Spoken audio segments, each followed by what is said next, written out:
स्मृति ईरानी, जो पिछले एक दशक से पीएम मोदी के सामने नतमस्तक होने का कोई मौका नहीं छोड़ती। And the day प्रधान सेवक Narendra Modi decides that he will hang his boots is the day I will leave Indian politics. वो एक समय में मोदी के बारे में ऐसे ख्याल रखती थी। Narendra Bhai gives up his post as Chief Minister of Gujarat, yes, it would finally prove that BJP is a party with a difference. If he does not, then on the 25th of December, which is Atalji's birthday, I would like to go on to a fast till he gives up his post. A fast unto death. और इनके ये इकलौते contradictory बयान नहीं है, बल्कि इनका पूरा पॉलिटिकल करियर है। ऐसे दो मुंहे भद्दे बयानों से भरा पड़ा है, जिन्हें सुनकर कभी कभी लगता है कि शायद बीजेपी ने ईरानी को एक ऑफिशियल ट्रोल के रूप में नियुक्त कर रखा है। लेकिन जब से 2024 का लोकसभा चुनाव अमेठी से ये हारी है, तब से विपक्ष बोल रहा है कि ईरानी जी का सॉफ्टवेयर अपडेट हो गया है। आज की इस वीडियो में हम स्मृति ईरानी की इसी रेस टू फॉलो वाले हिपोक्रेसी से भरे करियर की बात करेंगे। वो महिला जिसने टीवी पर रूल किया, जिसको पॉलिटिक्स में इतनी जिम्मेदारियां मिली कि वो बीजेपी की नेक्स्ट सुषमा स्वराज बन सकती थी, लेकिन बनकर रह गई मात्र एक ट्रोल। हेलो दोस्तों, मैं हाजिर हूँ आपके सामने एक नई वीडियो लेकर, जिसमें हम आज बात करेंगे स्मृति ईरानी के बारे में, जो सबसे पहले पीएम मोदी से इस्तीफा मांगती हैं और फिर बाद में सिलेंडर रानी के नाम से फेमस हो जाती हैं। तो चलो शुरू करते हैं वीडियो।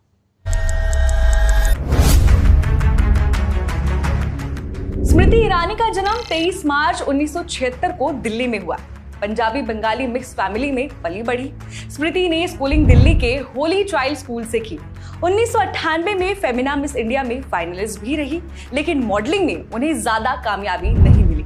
फिर आया टीवी का दौर। 2000 में एकता कपूर के शो आतिश से डेब्यू किया, लेकिन असली पहचान मिली 2001 में, क्योंकि सास भी कभी बहू थी से तुलसी वीरानी का रोल इतना हिट हुआ कि स्मृति घर घर में फेमस हो गई। इस शो ने उन्हें स्टार बनाया और 2003 तक वो टीवी की बेताज बादशाह बनी। इसके अलावा उन्होंने विरासत, कविता जैसे शो में भी काम किया। उनकी सादगी और ड्रामेटिक अंदाज ने दर्शकों का दिल जीता। लेकिन 2007 में ईरानी की प्रोड्यूसर एकता कपूर के साथ झड़प होने के चलते उन्होंने ये शो छोड़ दिया।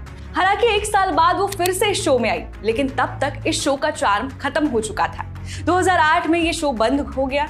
इसके बाद स्मृति ने प्रोडक्शन में हाथ आजमाया। उनका प्रोडक्शन वेंचर थोड़ी सी जमीन थोड़ा सा आसमान फ्लॉप रहा। 2008 में विरुद्ध उनका बड़ा शो था और इसके बाद टीवी से उनका करियर लगभग खत्म हो गया।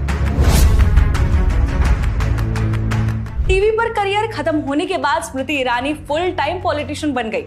अब आप सोच रहे होंगे फुल टाइम मतलब, क्या वो पहले से पॉलिटिक्स में थी? जी हाँ, स्मृति ईरानी ने 2003 में बीजेपी को ज्वाइन कर लिया था।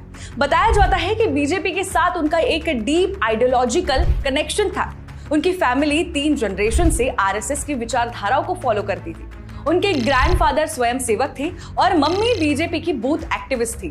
चूंकि 2004 तक वे तुलसी के किरदार में काफी पॉपुलर हो चुकी थी, इसलिए ईरानी को 2004 के लोकसभा चुनाव में चांदनी चौक सीट पर कपिल सिब्बल के खिलाफ लड़ाया गया। लेकिन इस इलेक्शन में उन्हें 79,415 वोट के गैप के साथ मुंह की खानी पड़ी। हालांकि स्मृति ईरानी इस चुनाव में अपनी हार से कम, बल्कि तब के गुजरात के चीफ मिनिस्टर नरेंद्र मोदी से मांगे गए इस्तीफे के लिए ज्यादा जानी गई। Narendra Bhai gives up his post as Chief Minister of Gujarat, yes, it would finally prove that BJP is a party with a difference.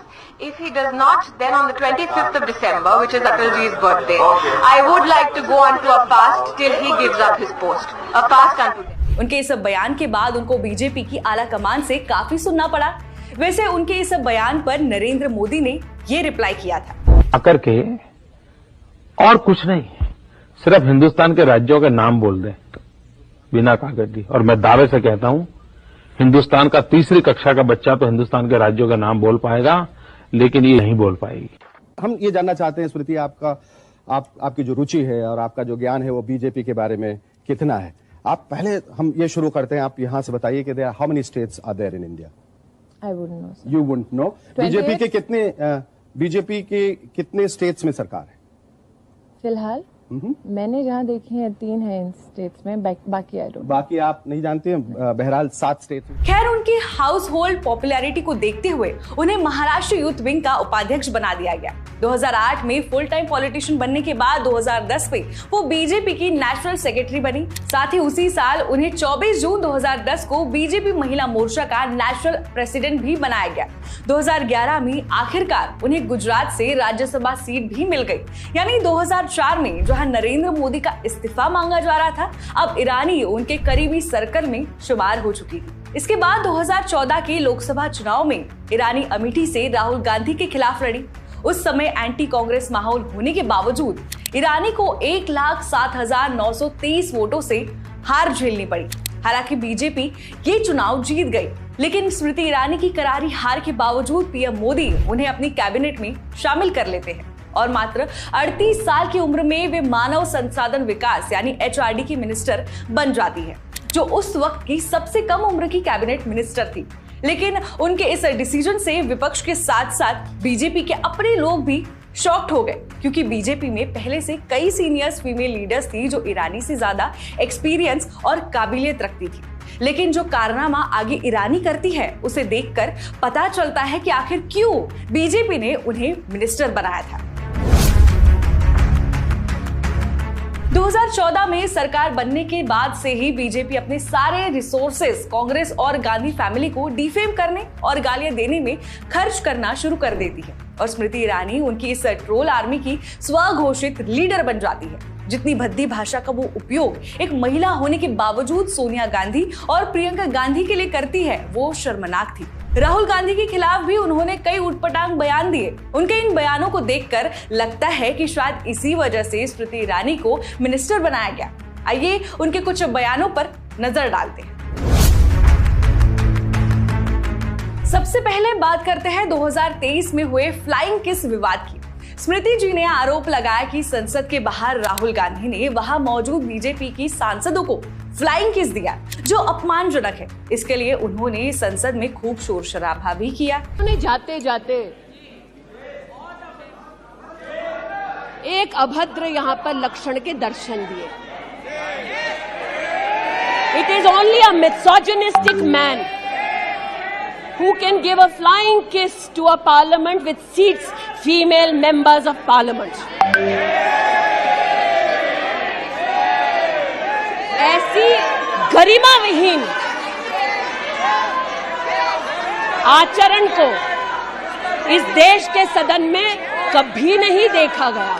हालांकि इस बात के पुख्ता सबूत नहीं मिले कि राहुल गांधी ने ऐसा किया या नहीं, लेकिन विपक्ष ने कहा कि जितना आक्रोश और एनर्जी स्मृति जी इस मुद्दे पर दिखा रही है, उसका आधा भी अगर वो मणिपुर में हो रही हिंसा और वहां महिलाओं पर हो रहे अत्याचार जिनमें उन्हें निर्वस्त्र कर घुमाया गया उस पर बोल दे, तो मणिपुर की हालत कब की सुधर जाती। बीजेपी ने इस तथाकथित फ्लाइंग किस मुद्दे को खूब भुनने की कोशिश की और इसे बड़ा मुद्दा बनाया। स्मृति ने ट्वीट कर कहा कि क्या यही कांग्रेस की संस्कृति है, लेकिन ये ईरानी जी की यहाँ सबसे बड़ी हिपोक्रेसी दिखाई देती है, क्योंकि बीजेपी के कई नेताओं ने महिलाओं के खिलाफ कई आपत्तिजनक बयान दिए हैं। मसलन बीजेपी सांसद ब्रजभूषण शरण सिंह पर महिला पहलवानों ने यौन उत्पीड़न के गंभीर आरोप लगाए, लेकिन स्मृति तब चुप रही। जब बात दलितों या माइनॉरिटीज की आई तो स्मृति ने कभी उतना जोश नहीं दिखाया जितना उन्होंने राहुल के खिलाफ दिखाया। रोहित वेमुला केस में उनकी चुप्पी इसका सबूत है। अगर राहुल का फ्लाइंग किस महिलाओं का अपमान था, तो नरेंद्र मोदी का खुद का बयान जिसमें उन्होंने शशि थरूर की वाइफ सुनंदा पुष्कर को 50 करोड़ की गर्लफ्रेंड कहा था, वो क्या था? बहनों बता दीजिए, इस देश में कभी किसी ने 50 करोड़ की गर्लफ्रेंड देखी है? 50 करोड़ की गर्लफ्रेंड ये गरीब देश में। स्मृति ईरानी तब कहा थी जब बीजेपी के एमएलए विक्रम सैनी ने कश्मीर से 370 हटाने के बाद कहा था कि अब कार्यकर्ता कश्मीर की गोरी लड़कियों से शादी कर सकते हैं।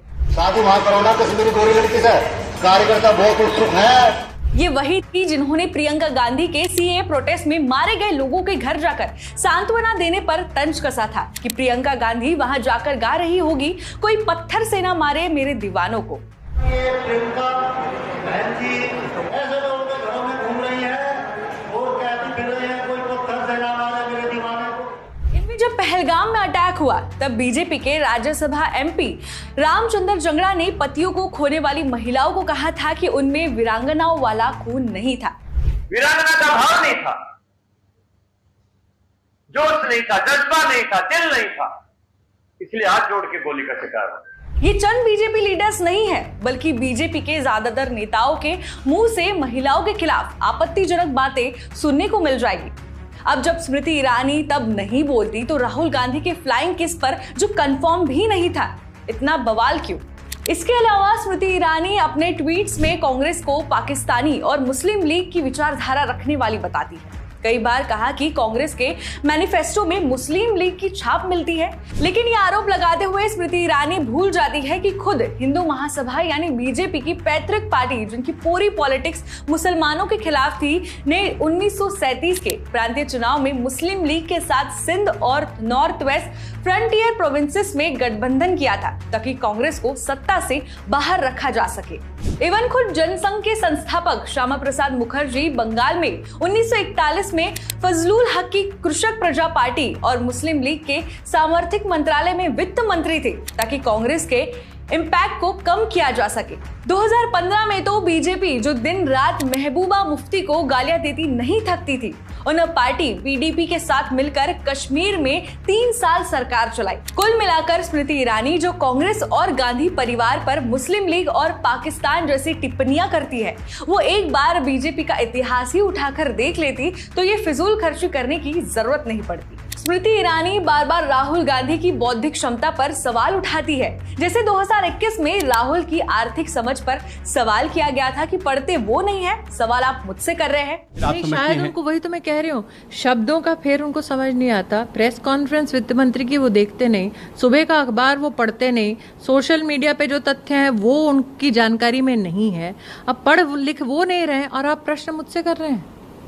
हालांकि राहुल गांधी के एजुकेशनल क्वालिफिकेशन के लिए आप एक सिंपल गूगल सर्च कर सकते हो, लेकिन ईरानी जी वही है जो खुद फेक डिग्री के चलते कई बार ट्रोल हो चुकी है। जी हाँ, स्मृति ईरानी ने 2004 के लोकसभा इलेक्शन में जब अपना एफिडेविट सबमिट किया था, तब उन्होंने उसमें अपनी क्वालिफिकेशन बीए प्रोग्राम लिखा जो उन्होंने दिल्ली यूनिवर्सिटी से किया था। लेकिन 2011 में गुजरात के राज्यसभा एमपी एफिडेविट और 2014 की लोकसभा इलेक्शन में उन्होंने अपनी हाईएस्ट क्वालिफिकेशन बीकॉम लिखी Delhi university of open learning से।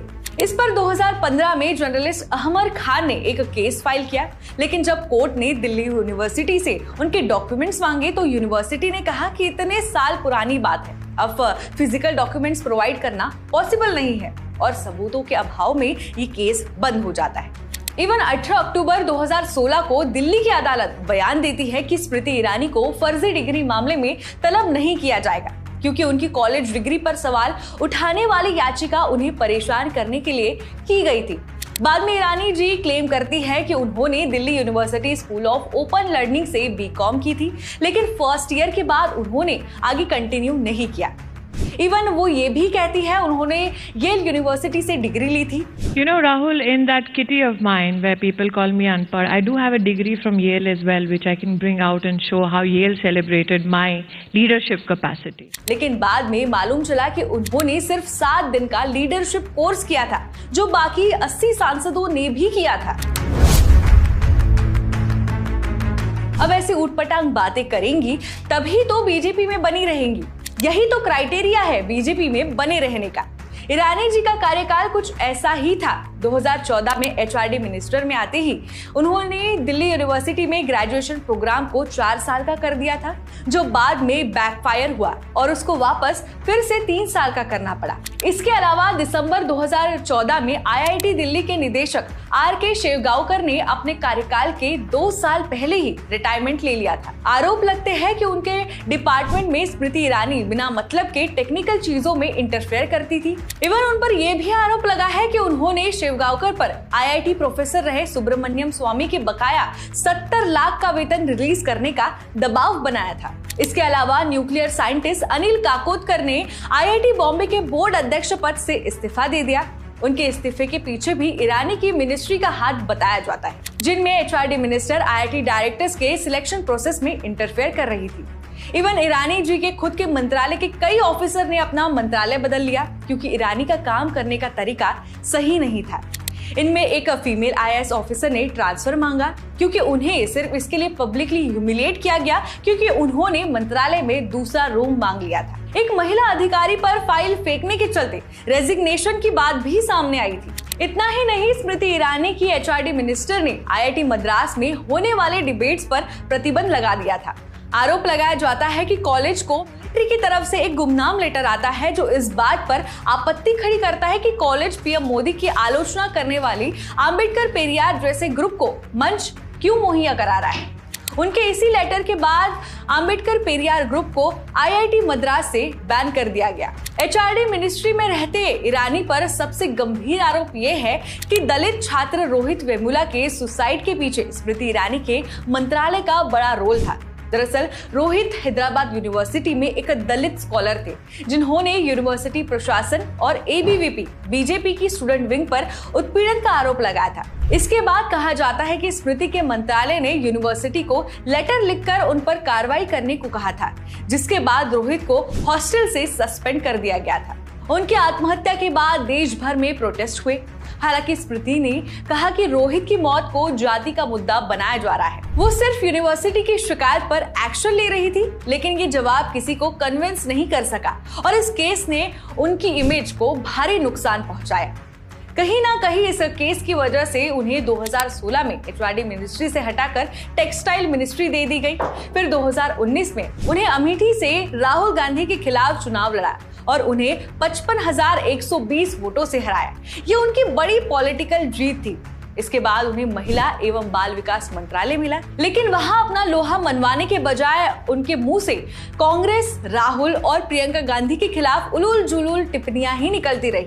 लेकिन 2024 में स्मृति अमेठी से कांग्रेस के किशोरी लाल शर्मा से 1,67,196 वोटों से हार गई। हार के बाद उन्हें कोई मंत्रालय नहीं दिया गया। शायद बीजेपी ने ईरानी जी का जितना सदुपयोग करना था कर लिया, या फिर बीजेपी को लगा होगा कि अब सिर्फ राहुल गांधी को गाली देने से ज्यादा काम नहीं होने वाला। इससे न ही केवल ईरानी जी का रवैया पहले के मुकाबले काफी नरम हुआ है, बल्कि अब खबरें आ रही है कि ईरानी क्योंकि सास भी कभी बहू थी में फिर से टेलीविजन पर वापसी कर रही है। कुल मिलाकर स्मृति ईरानी एक ऐसी महिला थी जो टीवी की संस्कारी बहू से एक दमदार नेता बन सकती थी, लेकिन बीजेपी की ट्रोल पॉलिटिक्स ने उन्हें सिर्फ एक हमलावर चेहरा बना दिया। सिर्फ राहुल गांधी को टारगेट करना, विवादित बयान देना और पार्टी लाइन पर चलना उनकी पहचान बन गई। हार और जीत के बीच स्मृति ने जो खोया वो थी उनकी अपनी इंडिपेंडेंट इमेज। आज वो एक बार फिर एक्टिंग में वापसी की बात कर रही है, लेकिन क्या जनता उन्हें फिर से तुलसी वीरानी के रूप में स्वीकार करेगी या उनकी पॉलिटिकल टॉक्सिसिटी उनकी नई पारी पर भारी पड़ेगी? ये वक्त बताए। हेलो दोस्तों, वीडियो कंप्लीट हो चुकी है। आपको ये वीडियो कैसी लगी है कमेंट बॉक्स में अपनी राय जरूर दें। मिलते हैं नेक्स्ट वीडियो।